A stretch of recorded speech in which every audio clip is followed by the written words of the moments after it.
شیخ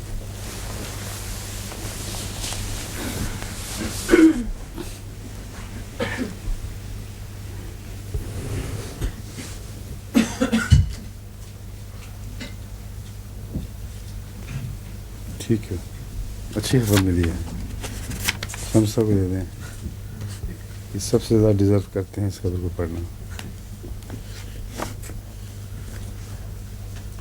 ٹھیک ہو گیا؟ جزاک اللہ.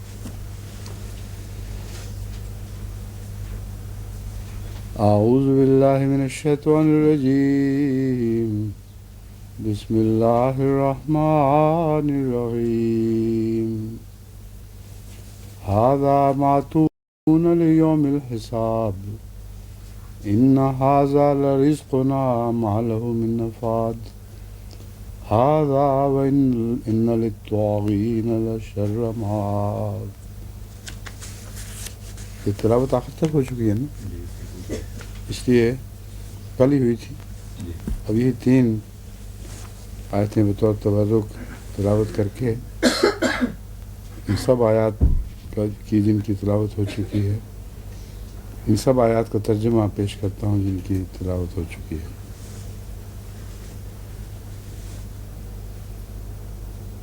ھذا ما توعدون لیوم الحساب، یہ ہے وہ جس کا حساب کے دن تم وعدہ دیے جاتے ہو. یہ ترجمہ شاید ذرا سا مبہم ہو گیا.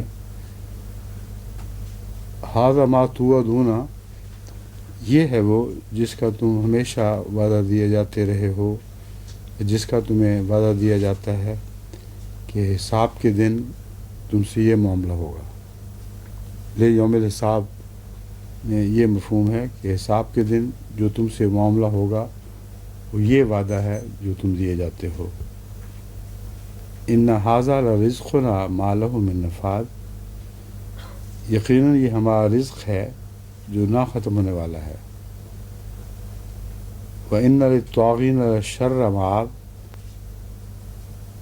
وہ ان ھذا لرزقنا ما لہ من نفاد میں خدا تعالیٰ نے ان کو جو کچھ بھی صلاحیتیں عطا کی تھی اور جو کچھ بھی رزق عطا فرمایا تھا، ان کا اس کے برعکس، خدا کے وعدے کے برعکس یہ وعدہ دعویٰ تھا کہ یہ ہمارا رزق ہے اور یہ کبھی ختم نہیں ہوگا. نہ ہماری صلاحیتیں کبھی ختم ہوگی، نہ ان صلاحیتوں کے ذریعے جو کچھ ہم کمائیں گے وہ کبھی ختم ہوگا. ھذا وَإِنَّ لِلطَّاغِينَ لَشَرَّ مآب، ھذا سے مراد وہ وعدہ ہے جس کا اوپر ذکر گزرا ہے. وَإِنَّ لِلطَّاغِينَ لَشَرَّ مآب، وہی کچھ ہوگا جس کا وعدہ انہیں دیا جا چکا ہے یا دیا جاتا ہے. وَإِنَّ لِلطَّاغِينَ لَشَرَّ مآب، اور سرکشوں کے لیے بہت ہی برا ٹھکانہ مقدر ہے. جہنم، جو جہنم ہے، یصلونہا، اس میں وہ داخل ہوں گے. فبئس المہاد، بس کیا ہی برا ٹھکانہ ہے.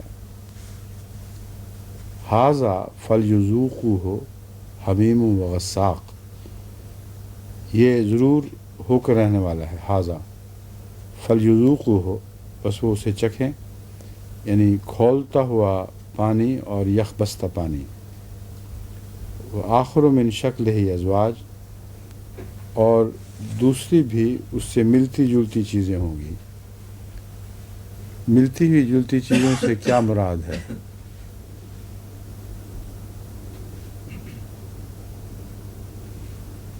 کیوں جی؟ یہاں ایک ایسا پیغام دیا گیا ہے جس کا ان کے اعمال کے طریقے سے تعلق ہے. یہ جتنے دشمنان دین ہیں یہ سارے ایکسٹریمز پہ جایا کرتے ہیں، اور معتدل درمیانی راستہ ایک ہی وہ راستہ ہے جسے صراط مستقیم کہا جا سکتا ہے. حق وسط پہ چلتا ہے، اور جتنا اس سے دور ہٹتے جائیں اتنا 2 انتہاؤں کی طرف آپ کا قدم بڑھے گا. بس ھذا فلیذوقوا حمیم و غساق کے بعد وہ آخر من شکلہ ہی ازواج، اور اس کے علاوہ بھی ان دو انتہاؤں سے ملتی ہوئی چیزیں، ازواج جو جوڑوں میں ہوں گی، وہ ان کے لیے مقدر ہیں. یعنی ہر وہ چیز جس میں انہوں نے انتہا پسندی اختیار کی، اس کی سزا ان کو جہنم میں اسی قسم کی چیزوں کے متمثل ہونے سے ملے گی.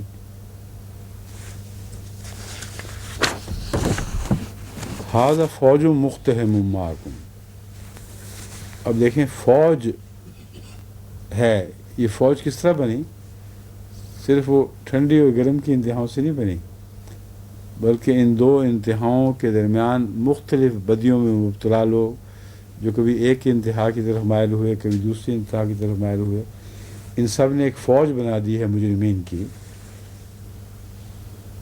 مقتحم معکم، یہ تمہارے ساتھ داخل ہونے والی ہے. لا مرحبا بہم، ان کے لیے کوئی خوش آمدید نہیں. انہم صالو النار، یقیناً وہ آگ میں داخل ہونے والے ہیں. قالوا بل انتم لا مرحبا بکم انتم قدمتموہ لنا فبئس القرار.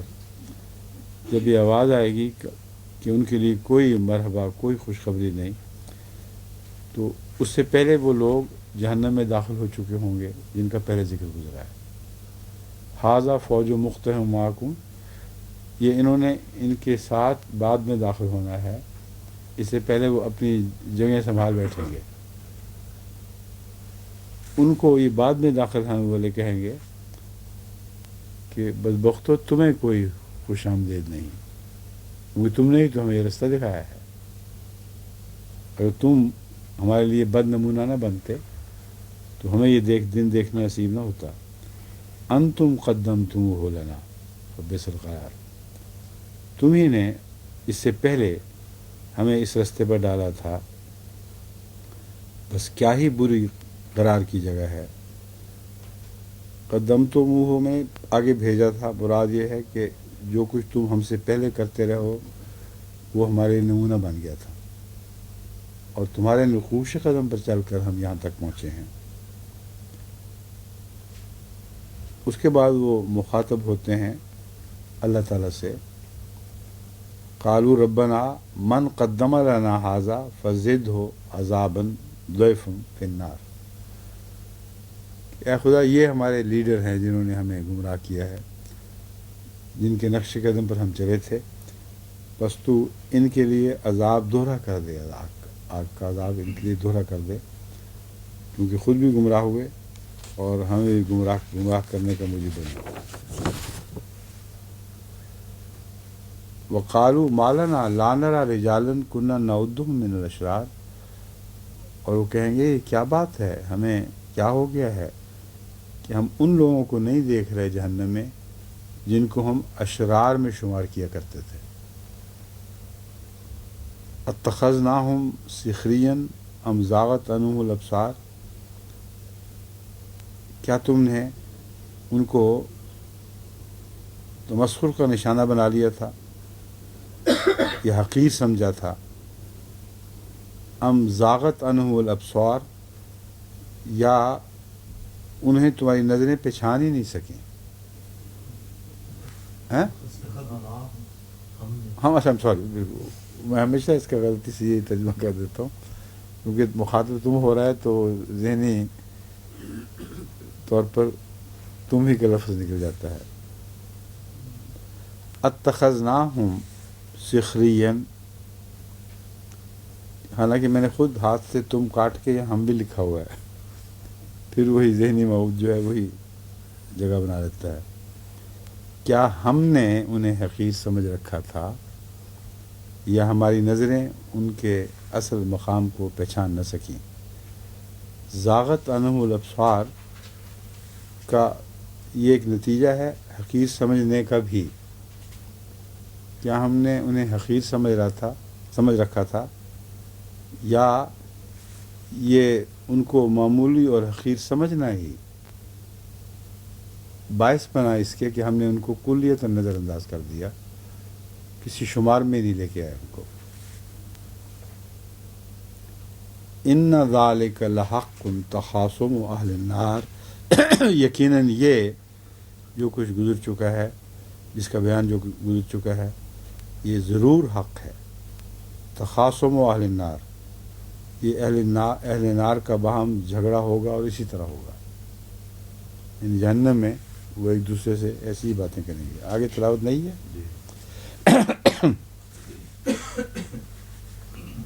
اعوذ باللہ من الشیطان الرجیم، بسم اللہ الرحمن الرحیم۔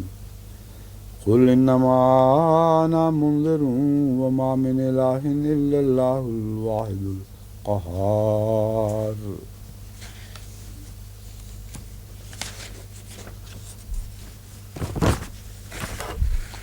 رب السماوات والارض وما بینہما العزیز الغفار۔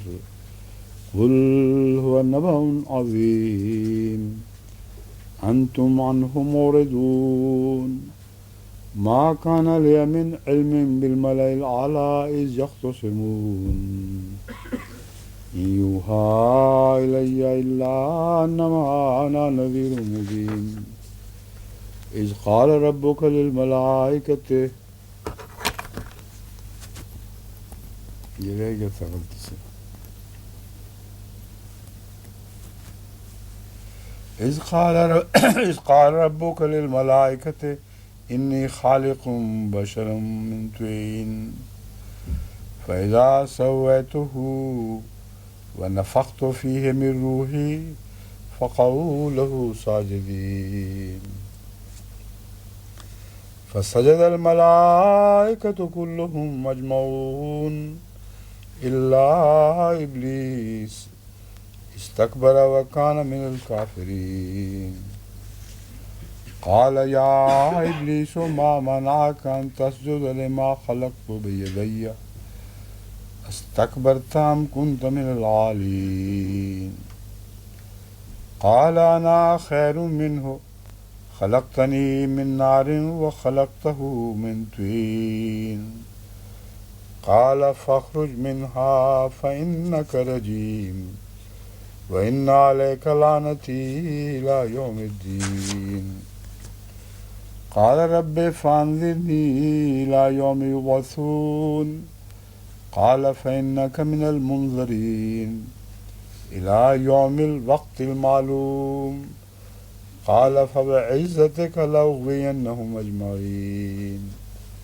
إلا عبادك منهم المخلصين قال فالحق والحق أقول لأملأن جهنم منك وممن تبعك منهم أجمعين قل ما أسألكم عليه من أجر وما أنا من المتكلفين إن هو إلا ذكر للعالمين وَلَتَعْلَمُنَّ نَبَأَهُ بَعْدَ حِينٍ۔ اس آیت کے ساتھ یہ رکوع اور اس کے ساتھ ہی اس سورت کا اختتام ہوتا ہے، یعنی سورہ صاد کا، اور اس کے بعد سورہ زمر شروع ہوگی۔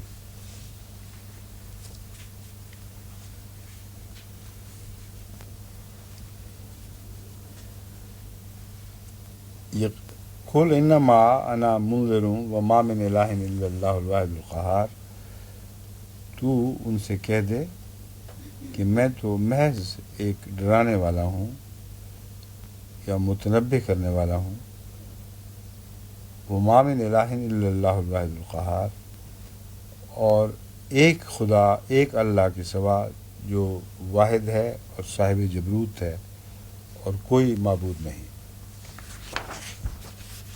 رب السماوات والارض وما بینہما العزیز الغفار، وہ آسمانوں کا بھی رب ہے اور زمین کا بھی اور جو کچھ ان کے درمیان ہے۔ العزیز الغفار، وہ غالب، بزرگی والا اور بہت بخشنے والا ہے۔ قل هو نبأ عظیم، یہاں جو رب السماوات والارض کے اس کے درمیان ہے، اس ذکر میں بہت بخشنے والے کا والا جو ذکر موجود ہے، اس کا مطلب یہ ہے کہ جو کچھ بھی زمین و آسمان میں انسانوں سے یا مخلوقات سے غلطیاں ہوتی ہیں ان کو وہ دور فرما دیتا ہے. اور یہ صرف بالارادہ غلطیوں کی طرف اشارہ نہیں بلکہ بلا ارادہ غلطیوں کا بھی مضمون اس میں داخل ہے.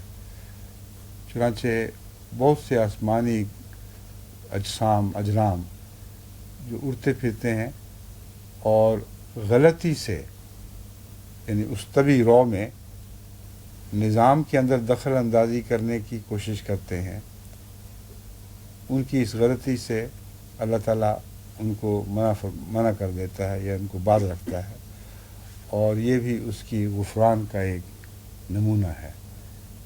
اگر غفران نہ ہو تو کائنات قائم ہو رہ ہی نہیں سکتی.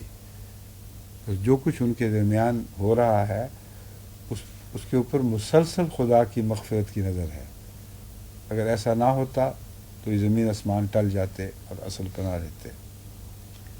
قل هو نبأ عظیم، تو کہہ دے کہ یہ بہت بڑی خبر ہے. اب یہ عظیم والی جو بات ہے یہ واقعتاً حیرت انگیز ہے، اور یہ کہنے پر یہ فرمانا قرآن کریم قل هو نبأ عظیم رسول اللہ صلی اللہ علیہ وسلم کی زبان سے اس زمانے میں یہ پوری طرح سمجھ نہیں آ سکتا تھا کہ نبأ عظیم کیوں ہے. وقت کے ساتھ ساتھ اس نبأ عظیم کی عظمت مزید ظاہر ہونا تھی اور ہو رہی ہے. انتم عنہ معرضون، تم اس خبر سے اعراض کر رہے ہو، غور نہیں کر رہے کہ کتنی عظیم الشان باتیں بیان فرما دی گئی ہیں. اور عنہ معرضون میں ان لوگوں کی طرف بھی اشارہ ہے جن کا پہلے ذکر گزر چکا ہے، اور اس پہلو سے اس سارے ذکر کو بھی نبأ عظیم کہہ سکتے ہیں کہ سارا اس سے پہلے جو کچھ بدوں کا حال تھا وہ تم پر روشن کر دیا گیا ہے. جن باتوں کو نظر انداز کر کے وہ بد انجام کو پہنچے وہ بھی تم پر روشن کر دیا ہے. بس تمام خلاصہ ہے جب سے کہ بدی اور نیکی کی جنگ شروع ہوئی ہے جو اس سے پہلے بیان ہو چکا ہے. ہوا نبأ عظیم، یہاں دوسری انگلی اس طرف اٹھ رہی ہے کہ یہ ایک بہت بڑی خبر ہے. انتم عنہ معرضون، اور تم اس کی پرواہ نہیں کر رہے، سمجھ نہیں رہے کہ کیا کچھ بیان کیا جا چکا ہے. ما کان لی من علم بالملأ الاعلی اذ یختصمون، مجھے ملأ اعلیٰ کے علم پر کوئی دسترس نہیں تھی جب وہ جھگڑا کر رہے تھے. ملأ اعلیٰ کے علم پر کوئی دسترس نہیں تھی اذ یختصمون، یا دسترس نہیں ہے جب وہ آپس میں جھگڑ رہے تھے. اس میں کس جھگڑے کی طرف اشارہ ہے؟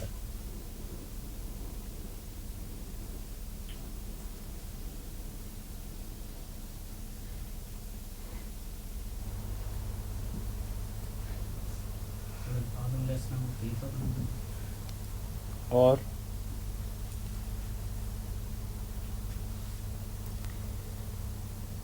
تخاصم و اہل النار کی طرف اشارہ ہے، کیونکہ وہی مضمون اختصام کا تخاصم کا پہلے گزر چکا ہے. ایک اشارہ اس طرف ہے. ما کان لی من علم بالملأ الاعلی اذ یختصمون، یہ جو میں آسمانی باتیں بیان فرما رہا ہوں ملأ اعلیٰ کی، ان کا براہ راست مجھے کوئی بھی علم نہیں تھا جب تک اللہ تعالیٰ نے مجھے اس کا علم نہیں دیا.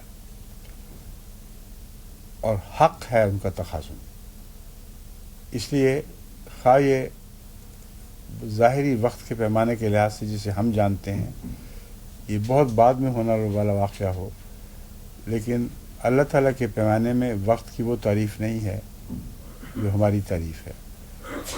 وہاں ٹائم اینڈ اسپیس، وقت اور اسپیس ایک ہی چیز کے دو نام بن جاتے ہیں. اسی لیے خدا تعالیٰ حاوی ہے ماضی پہ بھی، حال پہ بھی اور مستقبل پہ بھی. تو یہ ملأ اعلیٰ کی باتیں ہیں جو میں تمہارے سامنے بیان کر رہا ہوں. اور جس وقت وہ جھگڑیں گے یا جھگڑ رہے تھے، جو بھی شکل ہے اس کا مجھے کوئی ذاتی علم نہیں تھا. اور یہ بالکل درست ہے کہ رسول اللہ صلی اللہ علیہ وسلم کو کوئی بھی ذاتی علم اس جاننے والے جھگڑے کا ہو سکتا ہی نہیں تھا. بس اللہ تعالیٰ نے آپ کو جو علم دیا وہ آپ نے آگے بیان فرمایا، این یوحا الیہ الا انما انا نذیر مبین. این یوحا الیہ، یقیناً یہ باتیں میری طرف وحی کی جا رہی ہیں، وحی کے ذریعے مجھے علم حاصل ہو رہا ہے. الا انما انا نذیر مبین، مگر یہ سب کچھ محض اس لیے ہے تاکہ میں تمہارے لیے ایک بہت کھلا تنبیہ کرنے والا بن جاؤں. اب تمہیں ہر ان احتمال سے متنبع کر دوں. اور ملائے اعلیٰ کیا ایک تقاسم وہ ہے جن کی طرف مبارک صاحب نے ابھی اشارہ کیا تھا، جو تقاسم رسول، اب وقت کے لحاظ سے میں بتا رہا ہوں کس طرح ایک بہت مستقبل کی بات اور ایک بہت قدیم بات دونوں کو اکٹھا کر دیا گیا ہے اس وقت میں جو اللہ تعالیٰ کا وقت ہے، اور اکٹھا ان دونوں کا ذکر ہو گیا ہے. اذ قال ربک للملائکۃ انی خالق بشرا من طین، اس وقت بھی ایک تقاسم ہوا تھا لیکن وہ فرشتوں کے درمیان تھا اور ان کی نیتیں ٹھیک تھیں، اس لیے اس تقاسم کا کوئی غلط نتیجہ نہیں نکلا ان کے لیے، یا وہ تقدیر کا ایک حصہ تھا. اذ قال ربک للملائکۃ، جب فرشتوں سے تیرے رب نے فرشتوں سے کہا میں یقیناً مٹی خالق بشر، ایک بشر پیدا کرنے والا ہوں مٹی سے. اب یہاں ربوں کا لفظ ظاہر کر رہا ہے کہ حضرت محمد رسول اللہ صلی اللہ علیہ وسلم کی تخلیق کی مراد تھی، ورنہ کہا جا سکتا تھا اذ ربک اذ قال للملائکۃ انی خالق، لیکن بیچ میں ربوں کا لفظ داخل کر دیا یہ بتانے کے لیے کہ تو زیر بحث تھا اس وقت. اور پیغام یہ تھا فَإِذَا سَوَّيْتُهُ وَنَفَخْتُ فِيهِ مِن رُوحِي فَقَعُوا لَهُ سَاجِدِينَ، جب میں حضور صلی اللہ علیہ وسلم کی تخلیق کے سارے مراحل مکمل کر لوں اور پھر اسے معمور بناؤں، اس میں اپنی روح پھونکوں، فَقَعُوا لَهُ سَاجِدِينَ، تو لازماً تم سب کے لیے ضروری ہے کہ تم اس کے حضور سجدہ کر دو، یعنی اس کے سامنے سر تسلیم خم کرو.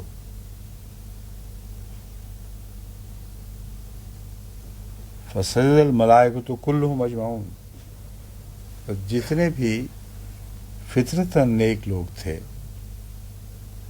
ملائکہ سے فطرتاً نیک لوگوں کی طرف اشارہ ہے جو بھی حکم دیا جاتا ہے اس کو مان لیتے ہیں. ان سب نے تمام تر نے سجدہ کر دیا الا ابلیس استکبر وکان من الکافرین، مگر ابلیس ان سے مستثنا ہے. ابلیس نے سجدہ نہ کیا، اس لیے استکبر، اس نے تکبر سے کام لیا، وکان من الکافرین، اور وہ کافروں میں سے ہو گیا.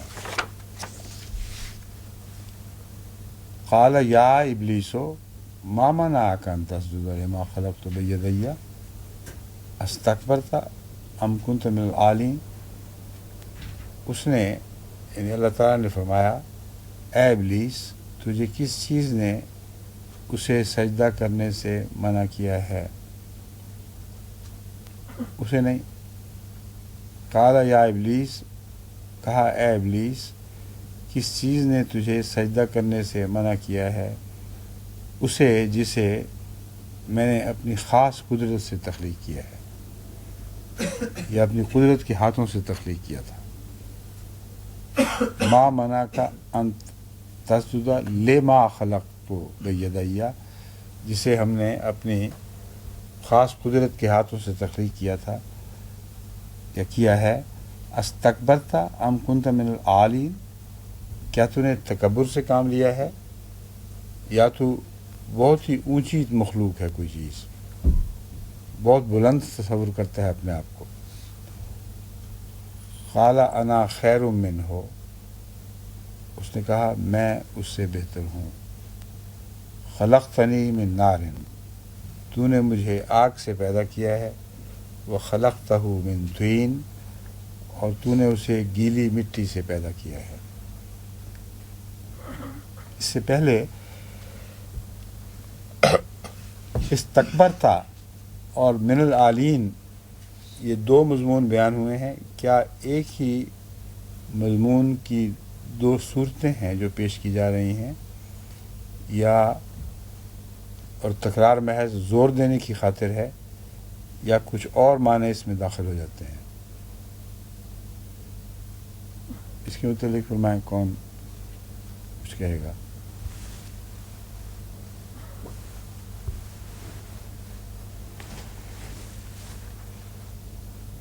میرے امام صاحب،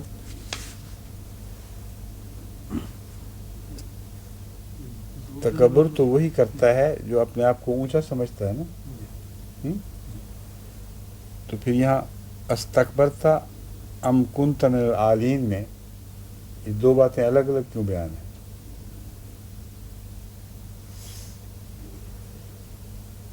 تکبر میں ایک تصنع اور جھوٹ شامل ہے۔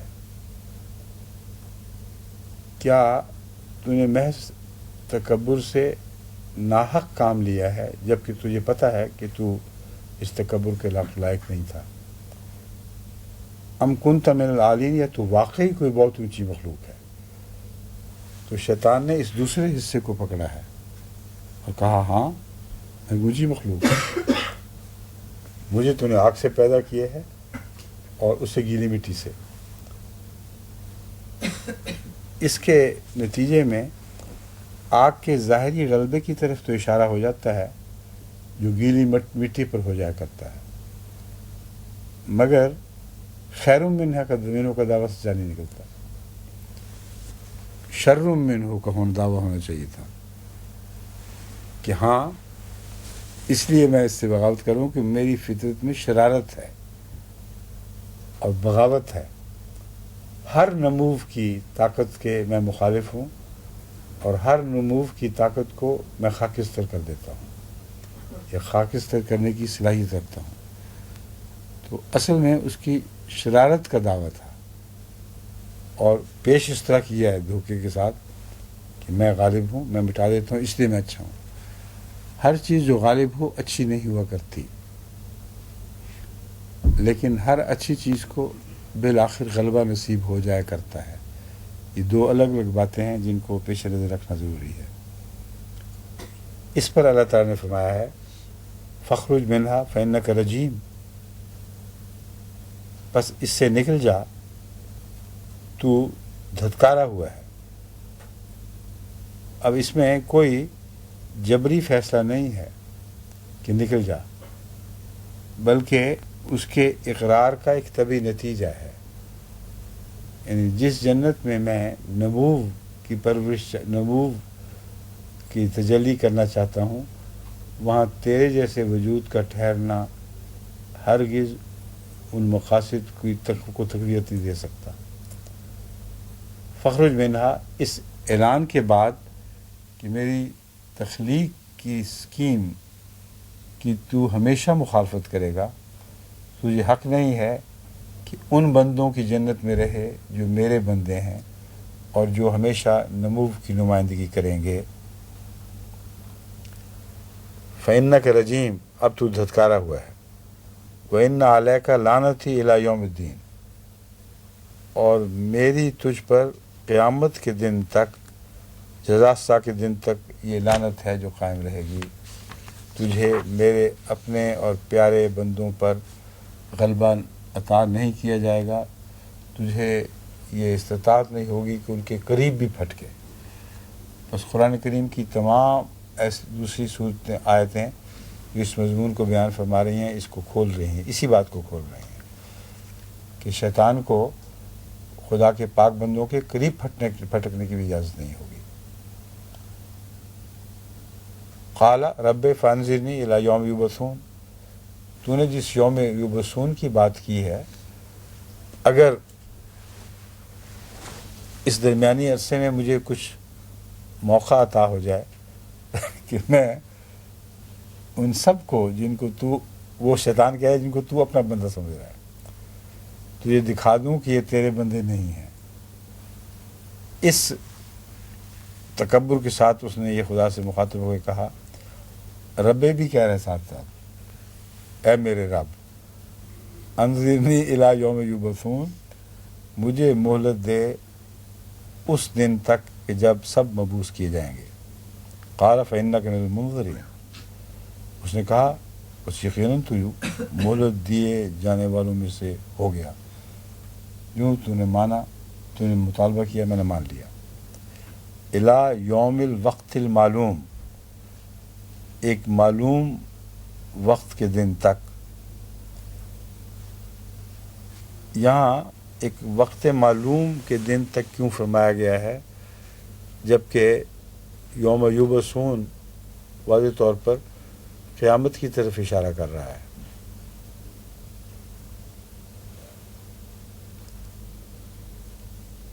اسے وقت معلوم کیوں کہا گیا ہے؟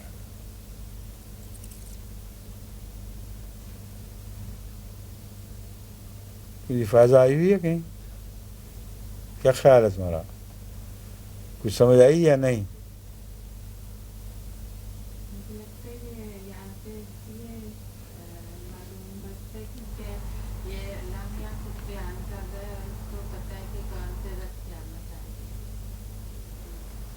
اور کوئی بات پوری بنی نہیں.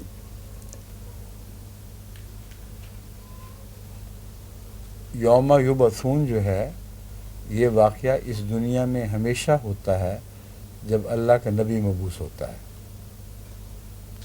اس وقت ایک بعثت کا نمونہ ہم دیکھتے ہیں.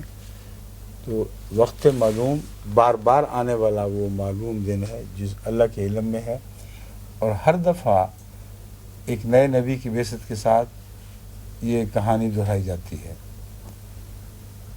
اور ہر دفعہ اس درمیانی عرصے میں شیطان کو موقع ملتا ہے بہکانے کا،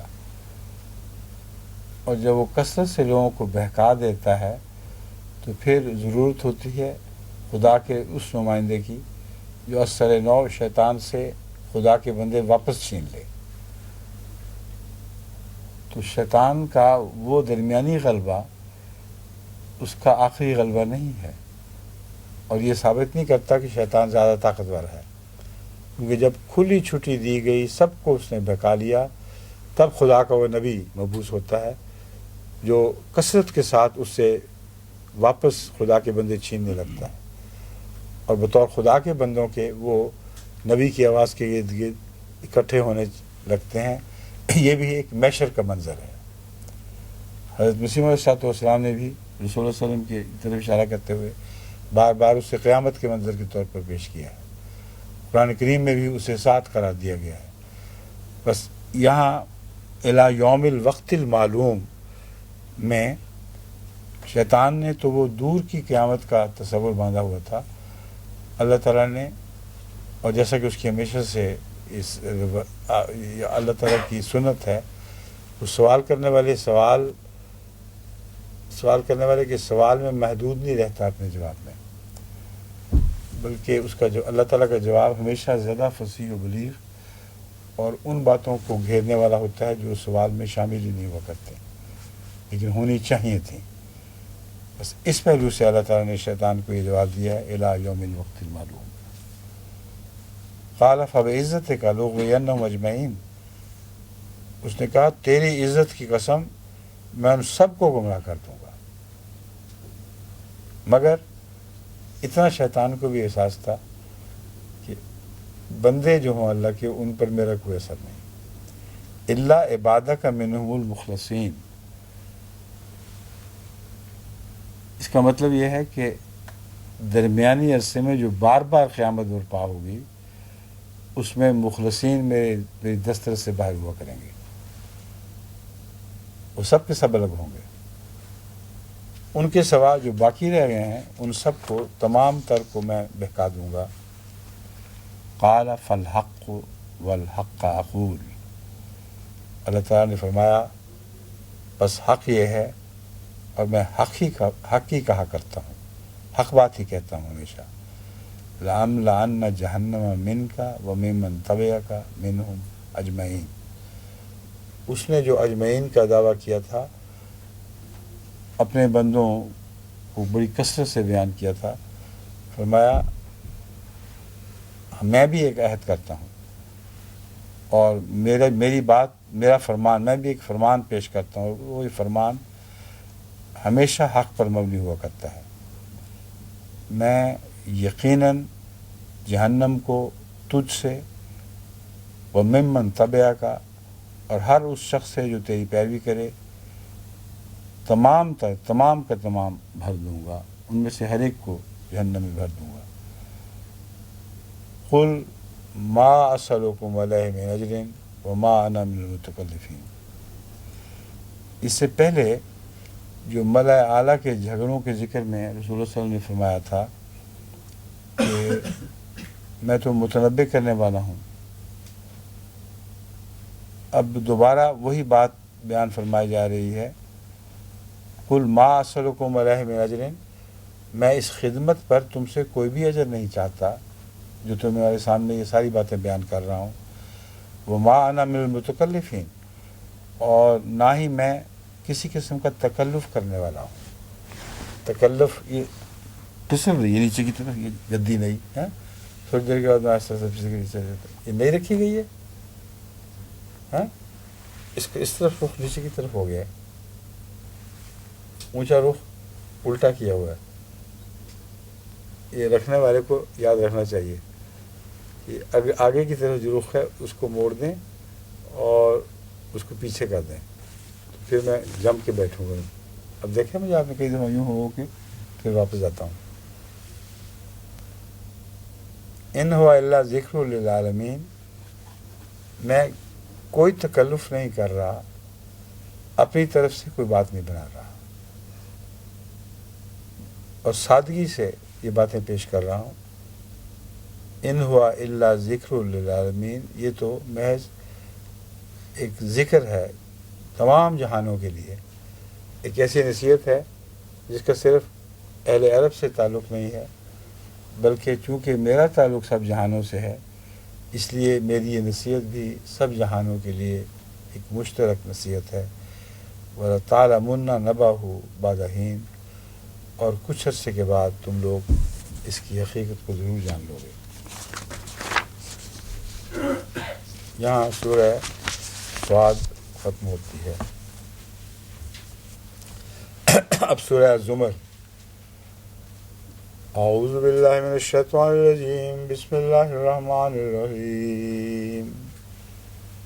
تنزیل الکتاب من اللہ العزیز الحکیم۔ انا انزلنا الیک الکتاب بالحق فاعبد اللہ مخلصا لہ الدین۔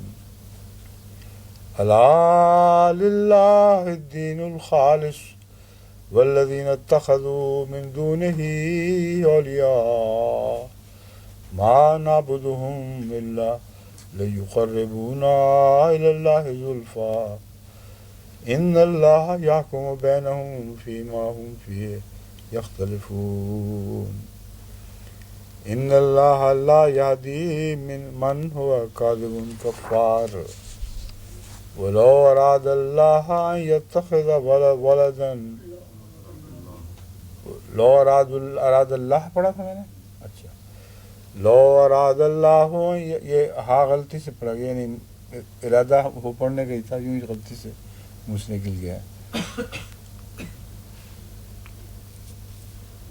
اور اس اراد کے ساتھ بالارادہ غلطی ہوگی، دیکھو ذرا۔ لو اراد اللہ ان یتخذ ولدا لاصطفى مما يخلق ما يشاء سبحانہ هو اللہ الواحد القہار۔ خلق السماوات والارض بالحق یکور اللیل علی النہار ویکور النہار علی اللیل وسخر الشمس والقمر کل یجری لاجل مسمى الا هو العزیز الغفار۔ خلقكم من نفس واحدة ثم جعل منها زوجها وأنزل لكم من الأنعام 8 أزواج يخلقكم في بطون أمهاتكم خلقا من بعد خلق في ظلمات 3 ذلكم الله ربكم له الملك لا إله إلا هو فأنا تصرفون إن تكفروا فإن الله غني عنكم ولا يرضى لعباده الكفر وإن تشكروا يرضه لكم ولا تزر وازرة وزر أخرى ثم إلى ربكم مرجعكم فينبئكم بما كنتم تعملون إنه عليم بذات الصدور وإذا مس الإنسان ضر دعا ربه منيبا إليه ثم إذا خوله نعمة منه نسي ما كان يدعو إليه من قبل وجعل لله أندادا ليضل عن سبيله قل تمتع بكفرك قليلا إنك من أصحاب النار أمن هو قانت آناء الليل ساجدا وقائما يحذر الآخرة ويرجو رحمة ربه قل هل يستوي الذين يعلمون والذين لا يعلمون إنما يتذكر أولو الألباب.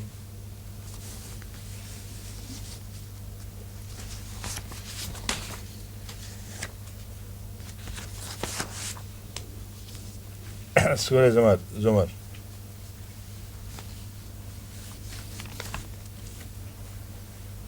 اعوذ باللہ من الشیطان الرجیم. میں اللہ تعالیٰ کی پناہ میں آتا ہوں شیطان الرجیم سے. بسم اللہ الرحمن الرحیم. اللہ کے نام کے ساتھ جو بے انتہا رحم فرمانے والا ہے، بن مانگے دینے والا ہے اور بار بار رحم کرنے والا ہے. تنزیل الکتاب من اللہ العزیز الحکیم. بہت بزرگی والے غالب اور بہت حکمت والے اللہ کی طرف سے اس کتاب کا نزول ہوا ہے. شمس صاحب، وہ جو ہمارے ترجمے میں جہاں بھی بسم اللہ الرحمن الرحیم کا ترجمہ ہے اس میں کنسسٹنسی نہیں ہے. دیکھا آپ نے نوٹ کیا ہوگا نا؟ نہیں کیا؟ اچھا، اس میں یہ ٹھیک ہے. اس میں کنسسٹنسی میں یہ ہونا چاہیے تھا، بے انتہا رحم کرنے والا، بن مانگے دینے والا اور بار بار رحم کرنے والا. یہ اگر ٹھیک ہو سکتا ہو تو جہاں بھی بسم اللہ الرحمن الرحیم یا سورہ فاتحہ میں جہاں رحمان الرحیم کا ترجمہ ہے سب جگہ ایک ہی کر دیا جائے. ٹھیک ہے جی. رات جو میں دیکھ رہا تھا کاغذوں میں اس میں نوٹ کی تھی یہ بات. یقیناً ہم نے تیری طرف یہ کتاب حق کے ساتھ اتاری ہے، بس دین کو اس کے لیے خالص کرتے ہوئے اللہ کی عبادت کر. حق کے ساتھ اتاری ہے اور مخلص اللہ الدین، ان دونوں باتوں کا کیا آپس میں ایک جوڑ ہے.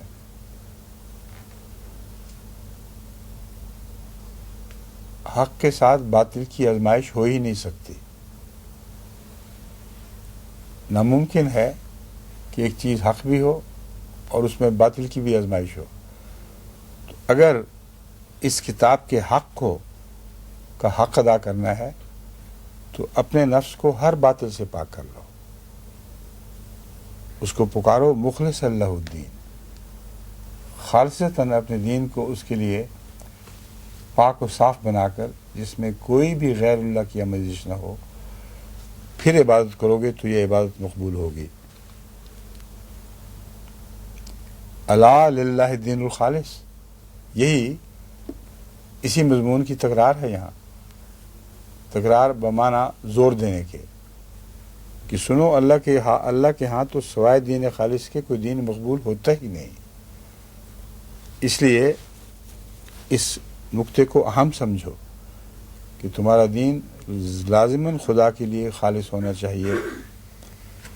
والذین اتخذوا من دونہ اولیاء، اور وہ لوگ جنہوں نے خدا کے سوا معبود بنا رکھے ہیں، ما نعبدہم الا لیقربونا الی اللہ زلفیٰ، ان کا دعویٰ یہ ہے کہ ہم ان کو محض اس لیے پکڑتے ہیں کہ وہ ہمیں خدا کی قربت عطا کرنے والے ہوں، ہمیں خدا کے قریب کر دیں، اس کے سوا ہمارا اور کوئی عذر نہیں ہے، ہم ان کو اس کے سوا دوست نہیں پکڑتے.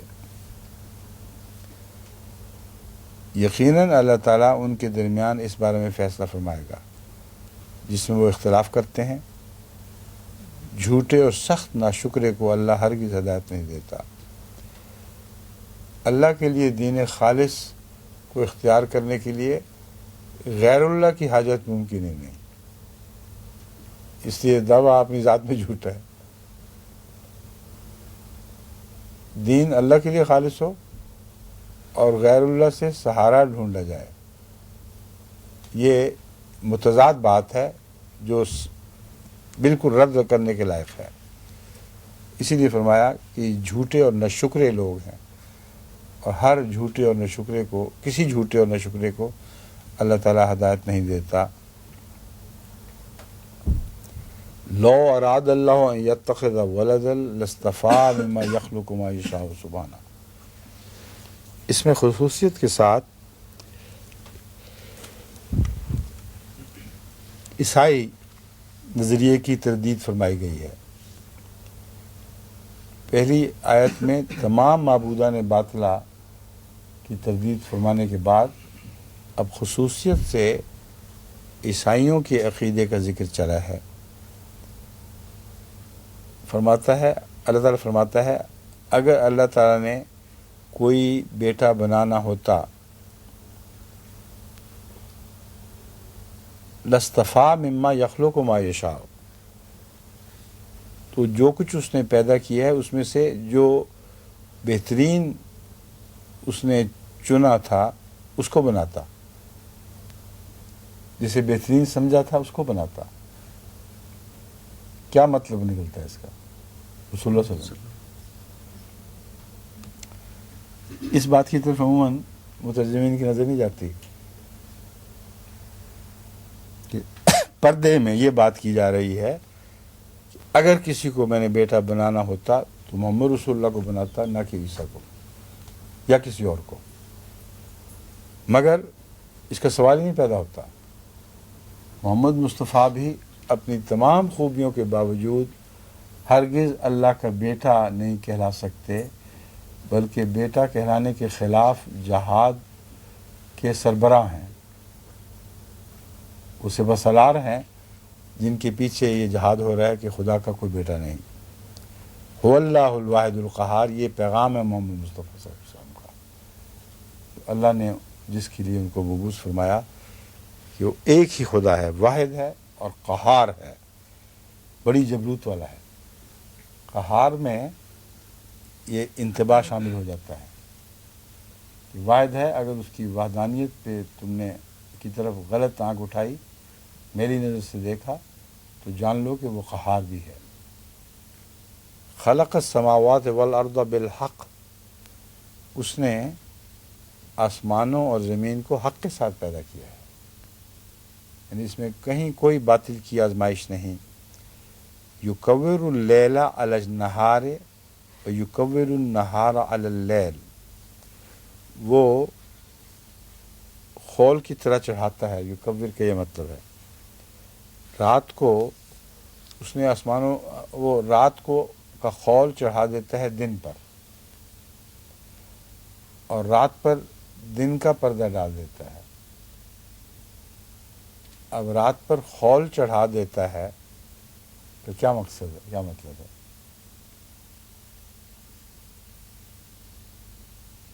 دن کا خول رات پر چڑھا دیتا ہے اور دن پر رات کا خول چڑھا دیتا ہے، یا کیا الفاظ ہیں؟ میں دیکھتا ہوں.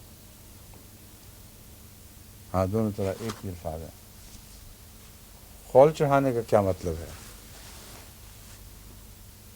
سمجھا؟ اب کی اگر نیند پوری ہو گئی ہو تو بتائیں. سوچتے رات کا خول جب دن پہ چڑھے گا تو دن ہو جائے گا. خول چڑھانا کیا مطلب ہے؟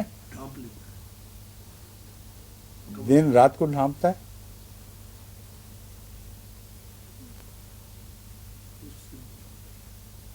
اور رات دن کو ڈھانپتی ہے. یہ مضمون غور کریں، کیا مطلب ہے اس کا. اس طرح میں اشارہ کر رہا ہوں کہ سوچیں کہ کیا سیناریو پیش کیا جا رہا ہے اس بارے میں. اس وقت دنیا کا کیا عقیدہ تھا؟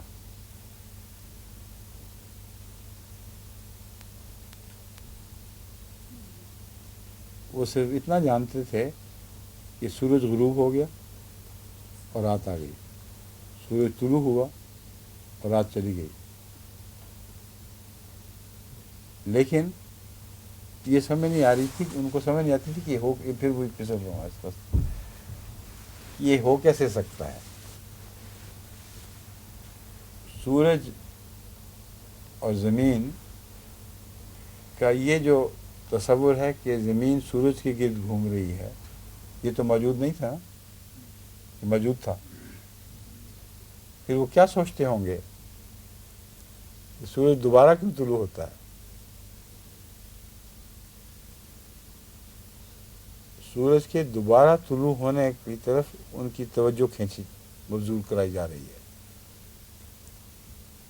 کہ سورج تم پر بار بار طلوع ہو رہا ہے اور تمہیں سمجھ نہیں آ رہی کہ یہ اس کے سوا ممکن نہیں کہ دن نے گویا رات کو سمیٹا ہوا ہے اپنے اندر، اور جب سورج طلوع ہوگا تو یہ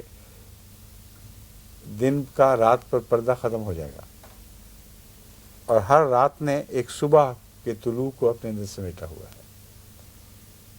کوئی بھی رات دائمی نہیں تمہاری، تمہارا کوئی دن بھی دائمی نہیں ہے، اور ہر رات کے پیٹ سے اگلا دن نکلتا ہے، اور ہر دن کے پیٹ سے اگلی رات نکلتی ہے. یہ جو کانسیپٹ ہے یہ زمین کے گول ہونے اور گھومنے کے سوا ممکن ہی نہیں ہے. بس باوجود اس کے کہ ان کے اس عقیدے کو اس طرح چیلنج نہیں فرمایا گیا کہ ان کی طبیعتیں بھڑکیں اور وہ جاہل لوگ سمجھیں کہ یہ کوئی ایسی بات کی جا رہی ہے جو قانون قدرت کے خلاف ہے، مگر اس بیان میں ان کے عقیدے کا مکمل رد موجود ہے. اس کے سوا کوئی مطلب بنتا ہی نہیں.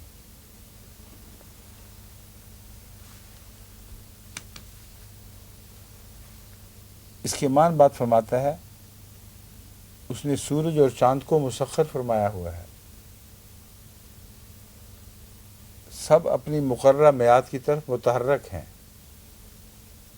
اگر وہ اپنی مقررہ میعاد کی طرف متحرک ہیں تو لمحہ بلمحہ ہم سے دور ہٹنے چاہیے،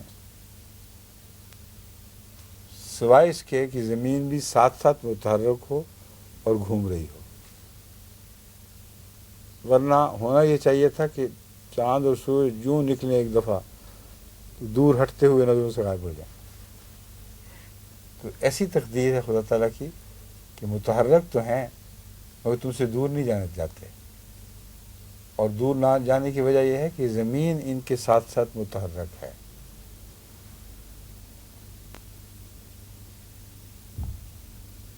سب اپنی مقررہ میعاد کی طرف متحرک ہیں. کلّ فی فلک، فی فلک ہی نہیں ہے نا، یہ کچھ اور ہے.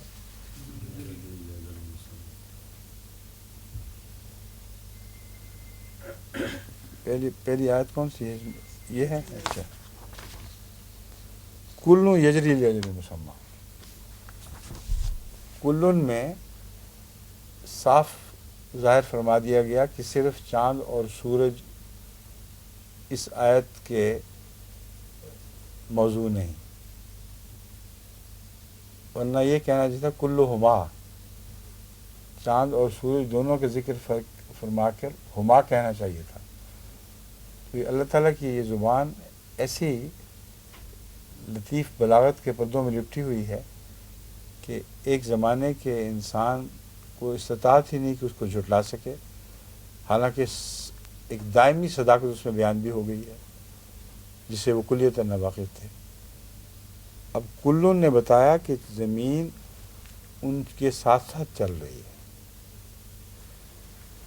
اس لیے وہ دور ہٹتے ہوئے دکھائی نہیں دے رہے، اور زمین ساتھ ساتھ چلے تو ایک پہلو اس کا ان کے سامنے رہے گا، اور ایک دن ہے تو دن رہے گا، رات ہے تو رات رہے گی۔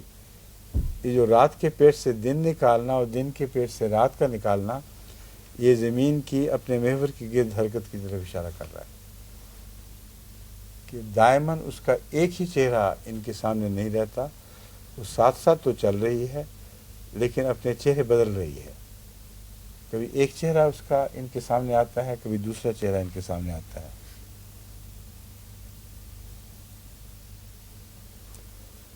بس آخری نتیجہ یہ نکالا گیا ہے، اللہ هو العزیز الغفار، یہ خبردار سنو، وہی ہے جو غالب بزرگی والا اور بہت بخشنے والا ہے۔ بس رات اور دن کا آپس کا تبادلہ اور ہمیشہ ہوتے رہنا، یہ ہماری کمزوریوں اور کوتاہیوں سے اللہ تعالیٰ کی مغفرت کا سلوک ہے۔ کوئی رات ہمارے اندر مستقل نہیں ٹھہرتی، اور تنبیہ ہے کہ دن بھی تمہارے اندر مستقل نہیں ٹھہرے گا۔ اگر تم اچھے رہتے ہو تو محض خدا کی غفار ہونے کی وجہ سے ہے، اور غفار ہونے کا تقاضا یہ ہے کہ ہر اندھیرے کے بعد تمہیں دوبارہ روشنی عطا کی جائے تاکہ تم صراط مستقیم پہ چل سکو۔